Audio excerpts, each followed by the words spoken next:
Y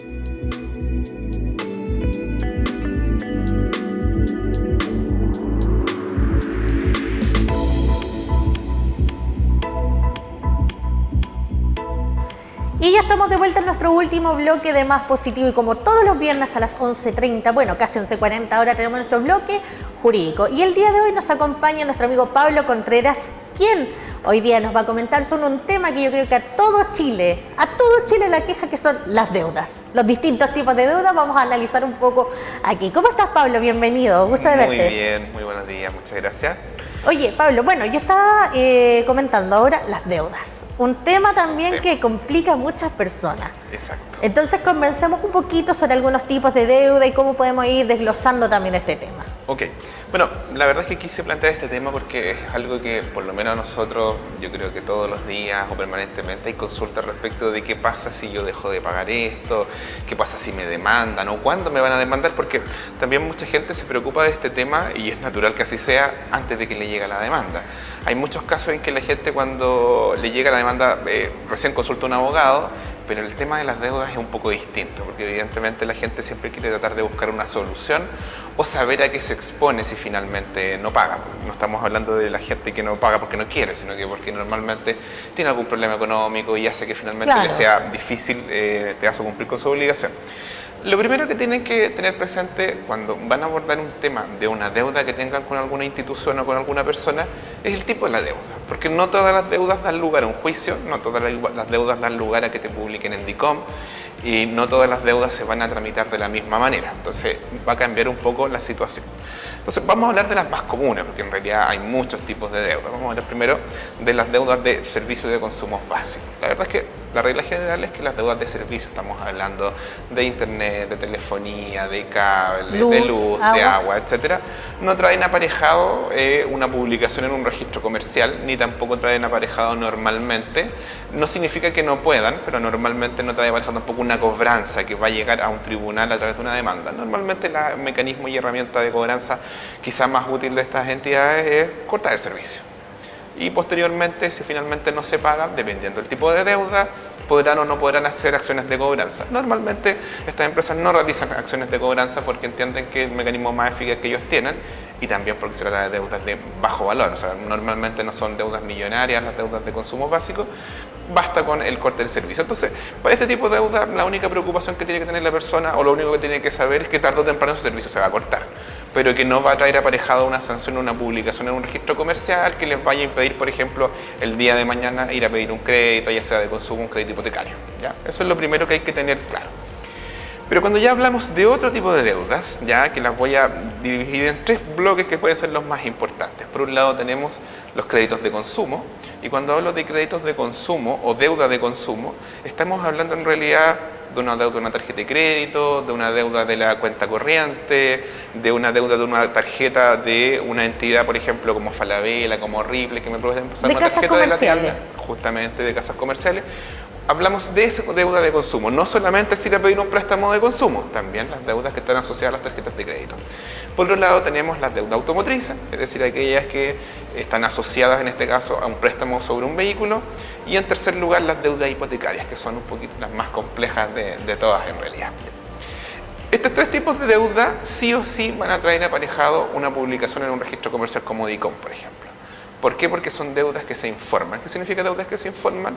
Que luego de que esto se transforma en una deuda que lleva más de 60 días de morosidad, se van a publicar en un registro comercial, ¿ya? Así que eso es lo primero que tienen que tener muy claro. Cuando pasan más de 90 días, y dependiendo de la deuda, más de 6 meses, se transforma en deuda castigada. ¿Qué significa la deuda castigada? Es aquella que, además de publicarse en un registro comercial, es una deuda que tiene una suerte de anotación aún más grave para las entidades financieras y que también va a quedar reportada en el registro de la Comisión para el Mercado Financiero, que es un registro de deuda especial en el cual utilizan también mucho los bancos, aparte de DICOM, para poder saber primero cuánto debe una persona y si está en mora esa persona. Es decir, las deudas hasta 60 días no revisten una gran gravedad, no los van a demandar por eso, pero sobre los 60 días ya van a empezar las acciones judiciales, ¿ya? Ahora bien, ¿qué hago si yo dejo de pagar y no puedo afrontar el pago de una deuda? La verdad es que tengo dos o tres alternativas, ¿ya? La primera de ellas es tratar de repactar esa deuda. Evidentemente, eso trae aparejado normalmente que una repactación es básicamente un nuevo préstamo. Y eso es lo que tienen que tener muy claro, porque mucha gente concurre a las entidades financieras o incluso nos llaman a veces: mire, ¿sabe que usted tiene una deuda de tanto dinero? Nosotros le ofrecemos bajar la cuota. Ese es el término que muchas veces utilizan estas entidades. Entonces, ¿qué ocurre? Que la gente dice: no, parece maravilloso, no tengo plata para pagar en este momento, voy a bajar la cuota, voy a pagar a lo mejor en 3 meses más. Pero eso igual tiene aparejado una pequeña trampita. Porque bajar la cuota no es básicamente un favor o una ayuda que hace la entidad financiera. En realidad es un nuevo préstamo, eso es lo que dice la ley. Si yo le debo al banco, por ejemplo, 5 millones de pesos, que le estoy pagando, no sé, en 50 cuotas de 100.000 pesos, y yo pagaba 20, me van quedando como 3 millones de pesos. Y resulta que en la cuota 21 no puedo pagar, tengo un problema, pasaron 2 meses y puede que el banco me llame y me diga: mire, ¿sabe qué? Podemos refinanciar esto, no se preocupe, le podemos bajar la cuota y le vamos a dejar ahora 50 cuotas de, no sé, 80.000 pesos. Claro. Pero si ustedes sacan la cuenta, muy probablemente esta nueva deuda va a ser mucho mayor que la anterior. Algunos se van a preguntar: ¿pero por qué? Porque lo que está haciendo el banco es hacer un nuevo crédito. Entonces, el crédito anterior, que ustedes debían 3 millones de pesos, contemplaba lo que yo pedí más los intereses. Claro. Entonces, lo que hace el banco es tomar toda esta deuda con intereses y presta una nueva deuda con nuevos intereses. Interés sobre interés, básicamente. Interés sobre interés. Entonces, muchas personas que hacen esto 2 o 3 veces y que han llegado muchas veces a nuestra oficina, me dicen: es que yo pedí 10 millones de pesos, pero debo 40, debo 50. Porque han operado no solo una vez este refinanciamiento, que es un nuevo crédito, a veces hasta 2 o 3 veces. Y el problema, y esto también tienen que tenerlo muy presente, que cuando ustedes caen en mora con una entidad financiera, vamos a partir más de atrás. Cuando yo estoy súper bien en el sistema financiero y voy a pedir un crédito, los bancos prestan un nivel de tasa de interés y catalogan a las personas según en lo que trabajen, según su comportamiento comercial, en personas más o menos seguras, y dependiendo de esta graduación en que yo voy a estar, me van a dar una tasa de interés más baja o más alta. Entonces, claro, si yo me he portado muy bien con el sistema financiero, probablemente me van a dar una tasa de interés baja. Pongámosle una tasa de interés anual del 15% para un crédito de consumo. Pero resulta que cuando yo dejo de pagar y me llaman para refinanciar, o yo voy a refinanciar, yo ya dejé de ser un buen cliente. Yo ya no soy un cliente en el que me van a pasar una tasa de interés al 15%, probablemente me la van a pasar al máximo interés convencional, al 20, al 25, dependiendo la tasa que esté anual. Entonces, ¿qué ocurre? Que no solo voy a acceder a un nuevo crédito con el que voy a tener que pagar intereses, sino que además el banco me va a castigar porque ya soy un mal cliente y me va a aplicar la tasa más alta que tenga para mi tramo. Y si esto yo lo hago 2 o 3 veces, me voy a encontrar que cada vez el castigo va a ser mayor, y ocurre que mucha gente se va a encontrar con una deuda que prácticamente es imposible de pagar por la cantidad de refinanciamiento y repactación. Entonces, el primer consejo que yo les puedo dar respecto de los créditos de consumo es: si ustedes van a refinanciar o van a repactar, piensen muy bien si van a poder pagar esa deuda, porque mucha gente lo hace con el objetivo de sacarse la presión del banco de encima, la presión de no importa, en 3 meses más veo lo que hago.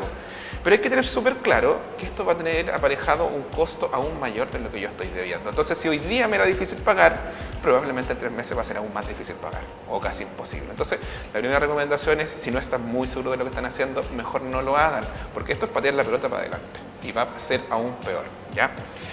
Perfecto. Las deudas automotrices, si bien son muy similares en su construcción respecto a las deudas de consumo, porque básicamente son un crédito de consumo asociado a un vehículo, tienen una diferencia. La diferencia es que lo que ocurre acá es que la entidad que me presta el dinero tiene aparejado lo que se llama una prenda. La prenda es un derecho que tiene, en este caso, el acreedor para poder que yo no pueda transferir ese vehículo, es decir, yo no se lo puedo transferir jurídicamente a nadie más. Distinto es que a lo mejor nosotros verbalmente yo te diga: hoy te vendo mi vehículo, tiene prenda, te lo vendo más barato y tú te lo quedas. Pero en los papeles, es decir, en la inscripción del registro civil, no vamos a poder cambiar el nombre hasta que levante la prenda, y la prenda se levanta cuando la deuda está pagada. Entonces, ¿qué es lo que pasa? Si yo dejo de pagar un crédito automotriz, además de las típicas situaciones de cobranza que todos conocemos, va a llegar un momento en que ellos me van a demandar, ¿ya? En un juicio ejecutivo, es el nombre jurídico que tiene.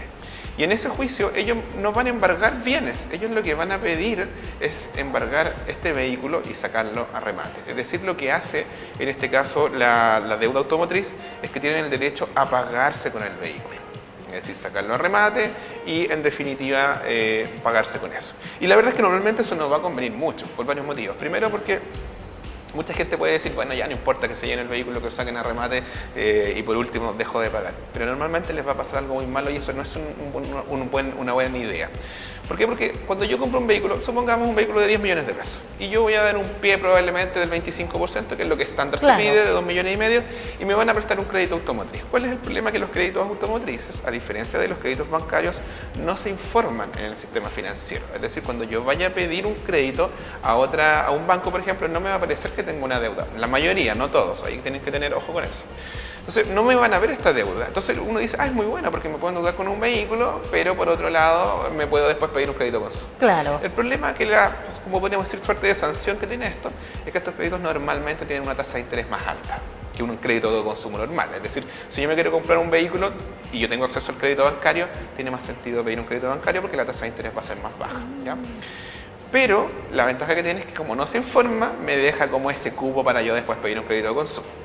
Pero como es más alta, es muy probable que lo que yo pagué del vehículo con el crédito supere bastante el valor de este vehículo. Por ejemplo, probablemente yo tenga que pagar el crédito de consumo de este vehículo que valía 10 millones de pesos, unos 13 o unos 14 millones de pesos. Si yo le sumo los 2,5 millones, estamos hablando ya de 16 millones y medio. Claro. Entonces lo que les va a pasar es que ese vehículo, cuando ustedes lo compran, supongamos que al año dejan de pagar. Se van a encontrar con el problema que a lo mejor llevan un año, pagaron aquello y van a decir, pucha, yo ya llevo pagado un año, no sé, de los 4 años que yo saqué el vehículo, entonces yo ya no debo deber tanto. Pero se van a dar cuenta que no es así, porque probablemente van a deber más de 10 millones de pesos, es decir, más del valor mismo del vehículo. Y el vehículo ya no vale 10 millones de pesos, porque si yo lo compré, inmediatamente ese vehículo se desvaloriza, con el correr del tiempo se sigue desvalorizando, y si yo lo choqueo tiene el problema aún menos, ¿ya? Entonces, ¿qué es lo que va a ocurrir? Ese vehículo, que a lo mejor ahora vale 8 millones de pesos, está respaldando una deuda de 12, por poner un ejemplo. Y si a mí me lo rematan ese vehículo, no se va a vender en 8 millones de pesos que sube el comercial, pues se va a rematar. Probablemente se va a vender en 5, en 6. Y se van a encontrar con que ustedes deben 12 versus los 5 o 6 que se vendió el vehículo y van a seguir debiendo 6 millones de pesos a la entidad financiera. Entonces, el primer consejo que yo les puedo dar en los créditos automotrices, si ustedes ya no pueden pagarlo, no dejen que se remate el vehículo, porque van a seguir debiendo. ¿Y qué es lo que va a poder hacer esta entidad financiera? Embargarles otros bienes. O sea, el problema se va a multiplicar. O sea, puede acceder al embargo, lo que es la deuda automotriz. Justamente la deuda automotriz lo que hace, esta prenda, es garantizar el auto. Pero lo que no significa que no me puedan, en este caso, embargar otros bienes y eventualmente rematarlo. Entonces, no siempre es un buen consejo dejar que me rematen el vehículo. El consejo que yo puedo darles, si ustedes no tienen la posibilidad de pagar ese crédito, ya sea porque no pueden pedir otro crédito, por ejemplo, una entidad bancaria para poder pagar la totalidad de ese crédito, lo que pueden hacer es negociar con la entidad financiera y entregar el vehículo, dar el vehículo en parte de pago, pero con un requisito, que lo que yo debo se pague íntegramente con el auto. Normalmente las entidades, en este caso que trabajan en cobranzas de crédito automotrices, acceden. ¿Por qué motivo acceden? Porque no siempre logran recuperar los vehículos. Entonces ellos tienen una posibilidad de que la persona a la que le están demandando no tenga otros bienes y que el vehículo finalmente no lo encuentre y pueden recibir 0 finalmente de pago. Entonces, una forma de solucionar eso es entregar el vehículo, me eliminan de los registros comerciales, se termina el juicio y no les debo nada más. Esa es una solución. Sin perjuicio de que alguien dirá, bueno, pero igual perdí plata. Sí, por supuesto, porque yo pagué cuotas, pagué el pie inicial, pero es una solución que a lo mejor no es la mejor, pero es mucho mejor que dejar creo que es la mejor en comparación a la anterior. En ese momento parece ser la mejor, salvo que, como les digo, puedan conseguir un crédito de consumo y finalmente que pague la deuda. Y en último lugar tenemos las deudas hipotecarias, que son las más complejas. Porque la deuda hipotecaria sigue una deuda muy similar a la deuda automotriz. La deuda hipotecaria básicamente es cuando yo compro una casa y el banco me presta un crédito para comprar esa casa, que normalmente me va a financiar el 80 o el 90% de la propiedad. Yo voy pagando a través del dividendo hipotecario, pero si llega un momento en que yo le dejo de pagar al banco y no logro llegar a ningún acuerdo con el banco, y ojo, aquí también les doy un tip que es súper importante. A diferencia de las demás deudas, en que los bancos normalmente piden que yo pague toda la deuda, o sea, no solamente me piden que pague toda la deuda que yo adeudo, sino que toda la deuda que viene después. ¿Por qué? Porque cuando yo compro algo a crédito, supongamos en 30 cuotas, y resulta que dejo de pagar la cuota 5, el banco tiene un derecho de ejercer lo que se llama la cláusula de aceleración. Es decir, que yo no le debo la cuota 5 y a lo mejor la cuota 6, sino que yo le debo toda la deuda. Eso se llama la aceleración, es decir, cobrar todo el crédito que falta. Claro, porque si no, no sería tanto problema, porque me mandarían solo por las cuotas que me deben, yo pagaría las cuotas que me deben y se acabó el juicio. No, la cláusula de aceleración le permite a las entidades financieras cobrarme toda la deuda. Y ese es el problema de verle cuando yo tengo un crédito en cuotas, de dejar de pagarlo, porque siempre van a tener el derecho de hacer esto. Y ahí es donde el problema se multiplica. Entonces, entenderán ustedes que los créditos hipotecarios, cuando yo dejo de pagar, ellos tienen este mismo derecho. La deuda hipotecaria es enorme y muy probablemente no tenga ninguna posibilidad de pagarlo. Pero el consejo que yo les puedo dar es que aquí sí la ley les permite, en este caso, en realidad más que la ley de práctica comercial, de que yo me acerque al banco y solamente les pague la deuda en el fondo que tengo de la cantidad de cuotas. Es decir, este consejo tómenlo en el mes 3, en el mes 4, porque si cuando estamos en el mes 10 probablemente ya va a haber una demanda ejecutiva, y en esa demanda ejecutiva hipotecaria el banco lo que puede hacer primero es cobrar toda la deuda hipotecaria, cuyo monto es enorme, y segundo tiene el derecho a sacar a remate la propiedad en el fondo que yo estoy en este caso usando y por la que les tenía garantizado. Pero aún así yo tendría que pagar, por ejemplo, el total de la vivienda. Siempre el total de la deuda. Entonces es por eso que los juicios ¡qué peinadita! Y es por eso que el problema es mayor, no es un problema tan simple, porque si yo solo debiera 3, 4 cuotas, bueno, probablemente me las pueda conseguir. Pero si debo la totalidad de la deuda, no lo ocurre. Entonces, no esperen, que normalmente ocurre a contar del mes 4 o 6, dependiendo de la institución financiera, por las deudas hipotecarias, que llegue una demanda. Porque cuando llegue la demanda, les van a cobrar el total. Y es muy probable que se pueda llegar a un acuerdo. El problema es que si el acuerdo va a consistir normalmente en pagar toda la deuda, pagar los gastos del juicio y pagar los honorarios del abogado, que probablemente una deuda de 1 o de 2 millones de pesos se transforme en 3 o 4 millones de pesos. Claro. Entonces, cuando tienen una deuda con el banco, la mejor, que sea hipotecaria, el mejor consejo es vayan al banco, especialmente dentro de los 3 primeros meses, y traten de pagar los 3 meses que se deben. Muchas veces los bancos van a acceder, pero si pasamos del 4º al 6º mes, ese problema va a ser más grave. Bueno, imaginémonos que finalmente no tomamos ninguna de estas medidas antes y ya me llegó la demanda en juicio ejecutivo. Aquí lo que yo les puedo decir es lo primero, les va a llegar una demanda y mucha gente comete el error de que esa demanda, que se llama demanda ejecutiva, van donde un abogado, pero van a las 2 semanas, van a las 3 semanas, van al mes. Aquí tienen un plazo muy acotado que es de 8 días desde el momento en que les llega la notificación para ustedes poder oponerse. Esa oposición puede ser por varios motivos. Puede ser porque finalmente pagaron la deuda. A lo mejor entre la discusión entre que ustedes los demandaban y los demandaban, ustedes pagan finalmente la deuda. O también puede ser que a lo mejor con el Ejecutivo consiguieron que les dieran una prórroga en el pago de esto, que normalmente ocurre, o que les permitieron pagar esta parte que tenían de deudado en cuota. Entonces, sí o sí tienen que defenderse dentro del plazo de 8 días. Es un plazo muy breve, pero algo tremendamente importante. De hecho, hasta antes de las reformas legales que hubo en el año 2021 era de 4 días. O sea, era aún más breve. Y les tengo que ser súper enfático en esto. En el día 9 ya no se puede hacer nada. O sea, no es que yo al abogado va a poder hacer algo y devolverse para atrás y decir, no hay nada que hacer en el día 9. Y eso va a terminar indefectiblemente en un remate de bienes, que si es una deuda hipotecaria, va a ser un remate de una propiedad. Sí, es cierto, hay varias cosas que podemos hacer los abogados para poder retrasar este proceso, de repente hasta años puede tardar, pero si no se logra un acuerdo o no se logra conseguir... Pero zafarse ninguna posibilidad. Va a terminar probablemente en un remate. Obviamente cada caso es un mundo, hay que estudiarlo. A veces ocurre que, especialmente en las deudas de consumo, y esto es un tip que lo tienen que tener ustedes presente, si yo dejo de pagar y por cualquier motivo el banco no me logra notificar y me notifica, por ejemplo, después de un año, que esto es bastante común, más de lo que uno cree, porque especialmente cuando uno arrienda y se cambia de domicilio y no me encuentran, y me encuentran, por ejemplo, al año y medio, a los 2 años, uno puede pedir que se declare, en este caso, caduco el título ejecutivo, porque pasó más de un año y no me puedan demandar en juicio ejecutivo y no me puedan embargar. Que ojo, no es lo mismo que declarar prescrita la deuda, que eso es un tema distinto, pero sí me saco el juicio ejecutivo encima. Y es por eso entonces que yo les recomiendo, si a ustedes les llega una demanda ejecutiva, cualquiera sea su naturaleza, y no tienen el dinero para pagar, por cierto, porque siempre está la opción de ir, recibir la demanda y pagar, y eso va a solucionar el problema, vayan donde un abogado, cualquiera sea, ya sea un abogado particular, un abogado gratuito, pero los plazos son muy acotados, entonces si les llega el lunes, vayan el lunes, si les llega el martes. ¿Por qué? Porque si lo dejan y si lo dilatan y van el día 8, probablemente el abogado tampoco alcance a hacer nada. Entonces el consejo es ir siempre de manera inmediata. Ya, ya tenemos más o menos claro en el fondo de cómo funcionan las deudas, qué es lo que tengo que hacer en este caso si me demandan. ¿Y cuál es la mejor alternativa, básicamente? Claro, cuál es la mejor alternativa. Pero, ¿qué puedo hacer, por ejemplo, si yo me compro una casa, supongamos, o arriendo una casa, y resulta que me llega una deuda que no es mía? Y en esa deuda me dicen que me van a embargar. Y puede que incluso después de un par de meses vengan y me embarguen. Y yo le diga al receptor, no, pero es que aquí no vive Juanito, no vive Pedrito, estos bienes son míos. Y el receptor va a decir, es una orden del tribunal, tenemos que entrar. Claro. Si usted se resiste, vamos a llamar a Carabineros, que se denomina fuerza pública, vamos a romper la puerta y vamos igualmente a embargar los bienes. Eso lamentablemente pasa mucho más de lo que ustedes creen. ¿Por qué? Y aquí les voy a explicar un poco el motivo. Primero, por ejemplo, si yo voy y pido un crédito, y supongamos que yo tengo una propiedad, ¿ya? Y resulta que esa casa yo la arriendo. Pero a lo mejor cuando yo pedí el crédito, esa casa era donde yo vivía y después la vendí, y yo dejé ese domicilio para el banco.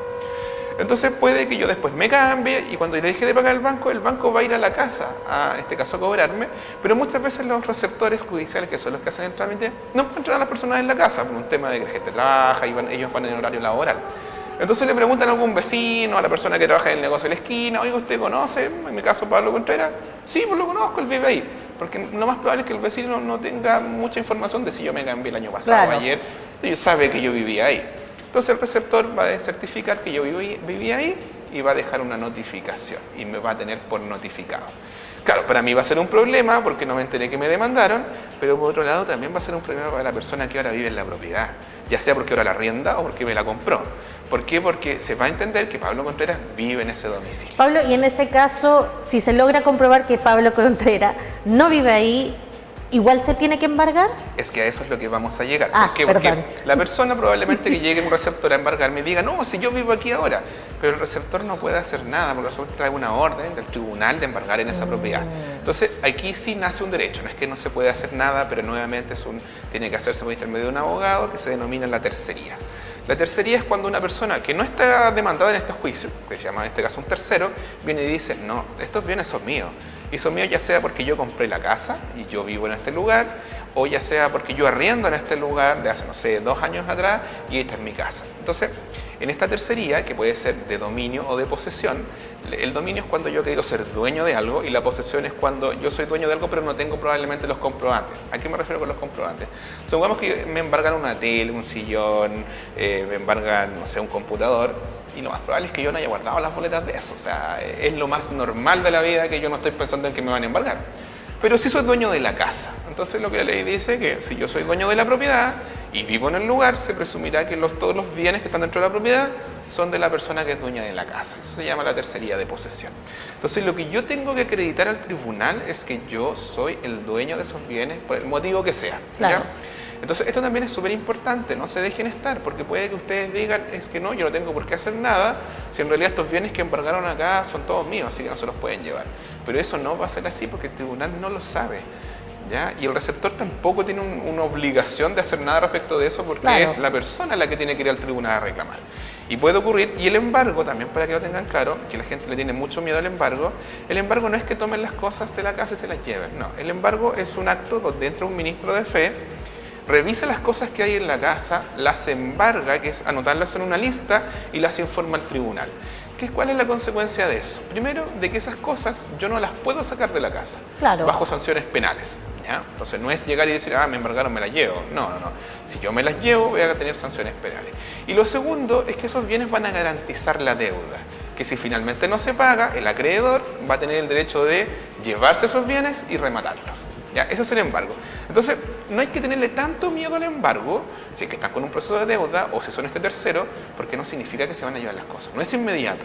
La verdad es que pasa bastante tiempo entre que yo embargo y que me pueden retirar la especie. Exacto. Entonces van a tener tiempo para defenderse, van a tener tiempo para ir de un abogado. No es que me embargan y otro día se llevan las cosas. Perfecto. Para que se queden tranquilos, me imagino que cualquier persona que le embargan va a estar muy preocupada, pero no significa que se van a llevar las cosas, que ese es el gran temor. Pero lo que tiene que hacer es asesorarse bien para poder ejecutar la acción legal de forma correcta. Y para poder presentar esta tercería, para poder que no se lleven estos bienes. ¿Ya? Y por último, vamos a conversar de un tema, vamos a dar una pequeña pincelada porque probablemente en otro episodio podamos hablar un poquito más en profundidad. Pero esta es una pregunta también que cuando yo estoy con este problema de deuda, la gente lo primero que dice, ¿y si me declaro en quiebra? Que en realidad el término jurídico actual es insolvencia. Porque es algo que se ha hablado bastante, es una ley que ya lleva varios años de aprobada, que en este caso es la declaración de insolvencia de la persona natural. Y hay una idea que se ha instalado mucho en que si yo me declaro en insolvencia y le entrego un par de cosas a los acreedores, se soluciona mi problema de la deuda y si bien voy a quedar en un registro público, en 5 años más me voy a rehabilitar en el sistema. Esa es una idea que está como muy en el concepto de la gente que tiene deudas, pero la verdad es que no es tan sencillo, no es tan fácil y tampoco es tan así. ¿Por qué? Porque cuando yo me declaro en insolvencia, ¿qué es la insolvencia? Es cuando con lo que yo gano ya me veo imposibilitado de pagar mis deudas. Perfecto. ¿Ya? Es decir, yo no voy a poder satisfacer las deudas que debo más de lo que gano, básicamente. Normalmente es así. ¿Ya? No necesariamente debo más que lo que gano, porque yo podría ganar 1 millón de pesos, pero por ejemplo tener deuda de pensión de alimentos, que tengo que pagar 300.000 pesos mensuales, y tengo una cuenta de 500, pero tengo que pagar el arriendo de donde vivo, pago 300.000 pesos mensuales, gasto en comida, y puede que en realidad de mi 1 millón de pesos yo necesito usar 800 permanentemente. Claro. Es decir, solamente tengo 200.000 pesos, los cuales finalmente no me dan para pagar mis deudas. Entonces la gente dice, ok, me voy a declarar en insolvencia, esta es la solución, pero no es tan simple. ¿Por qué? Porque la insolvencia exige al deudor que entregue todos sus bienes. Entonces, si yo no tengo casa, si yo no tengo auto, probablemente no va a ser tanto problema, porque a lo mucho voy a entregar a lo mejor bienes muebles, que a lo mejor si calculamos el valor de esos bienes muebles, son muy inferiores a lo que yo debo. A la deuda. El problema es que si yo, por ejemplo, le debo, no sé, 15 millones de pesos al banco, no puedo pagar y me quiero declarar insolvencia, pero tengo una casa, lo que la ley me obliga es a entregar esa casa a los acreedores para que se paguen con el producto del remate de esa casa. Entonces la verdad es que en ese caso, si tienen bienes, ya sean vehículos y propiedades, no es algo que convenga tanto. Y quizá en realidad haya otras formas de afrontarlo, como lo hablamos por ejemplo respecto de las primeras deudas, que son las deudas de consumo, y en ese caso les recomiendo mucho más que hablen con un abogado para ver cómo solucionarlo. Ahora bien, si no es el caso de ustedes, y en realidad no tienen bienes y tienen muchas deudas y no pueden pagarlas, ¿cuál es el requisito en el fondo para que ustedes puedan declararse en insolvencia? Los requisitos básicos, primero, tiene que las deudas sean más de 90 días, es decir, que hayan pasado más de 3 meses desde que ustedes dejaron de pagar. Segundo, en este caso que se le deba a más de 2 acreedores, no puede ser solo uno, es decir, si ustedes solo tienen una deuda, no lo pueden hacer. Y además de eso, que supere las 80, en este caso, UF. Que son hoy día más o menos poco más de 2,5 millones de pesos, me parece un cálculo bastante rápido. Si ustedes deben más de esa cantidad de dinero, van a poder declararse en insolvencia, pero el consejo es, si bien siempre van a poder hacerlo, que si tienen bienes, vehículos o casas, no lo hagan porque finalmente va a ser peor. Y también mucha gente estará pensando apenas lo escucha y debe decir, pero la transfiero hoy día y me declaro en insolvencia mañana, total, y ahí no voy a tener bienes. No es tan sencillo porque no. la insolvencia lo que tiene por objetivo también es cautelar no solo al deudor, sino que también al acreedor. Entonces, si ustedes hicieran eso, estarían cometiendo un ilícito, porque la ley señala periodos, algo que se llaman de latencia, que son periodos desde que yo voy y me declaro en insolvencia, donde en este caso se va a investigar si yo hice transferencia de bienes en 1 o hasta en 3 años, dependiendo a quién se los haya realizado. Entonces, si yo vendí mis bienes, da lo mismo, cualquier persona que no haya sido una persona relacionada, me van a investigar un año para atrás, me van a decir, pues este caballero vendió su casa en perjuicio de los acreedores. Claro. Y ahí nacen 2 derechos para los acreedores. Primero, pueden haber sanciones penales para la persona que hace esto. Y segundo, tienen el derecho a dejar sin efecto esa compra-venta, que vuelva la propiedad a mi patrimonio y rematarme la propiedad. Entonces, no es un consejo y no es una buena idea pensar en voy a transferir los bienes para declararme en insolvencia. Perfecto. Así que siempre en este tipo de casos asesórense con un abogado. Clarito como el agua. Aprovecha de tomar sorbito, alcanzamos a revisar todos los temas. Pablo, bueno, si la gente se ve con estas problemáticas u otras, ¿dónde te puede encontrar también para que obviamente pida el mejor asesoramiento jurídico del Maule? Bueno, nosotros tenemos oficina en Talca y tenemos oficina en Curicó. Estamos pensando en abrir una oficina en San Javier, así que es probable que nos puedan visitar acá. Sin perjuicio de ello, mi recomendación es ingresen a nuestra página web, que es www.jurismaule.cl. Ahí van a encontrar nuestra dirección, nuestros números de teléfono, van a encontrar nuestro WhatsApp y nos van a poder contactar por cualquiera de esos medios para agendar una cita. Esto es súper importante, primero agenden una cita para que los podamos atender. Perfecto. Pablo, muchas gracias por estar con nosotros como todos los viernes y esperemos nos volvamos a encontrar contigo con Isidora la próxima semana. Ok, ya, muchas gracias. Perfecto. Bueno, y de esta forma nosotros comenzamos a finalizar nuestro Más Positivo. Muchas gracias por su sintonía. Espero que nos siga acompañando a través de las pantallas de Canal 30, también en las noticias con Matías Cruzat. El 30 te ayuda con José Miguel Rebolledo, por supuesto en nuestra edición central también. Y viene La Noche de tu Suerte con Mauricio Gutiérrez. Así que eso, cuídese, que tenga un excelente fin de semana y nosotros, si Dios quiere, nos volvemos a encontrar el día lunes. Chao, chao.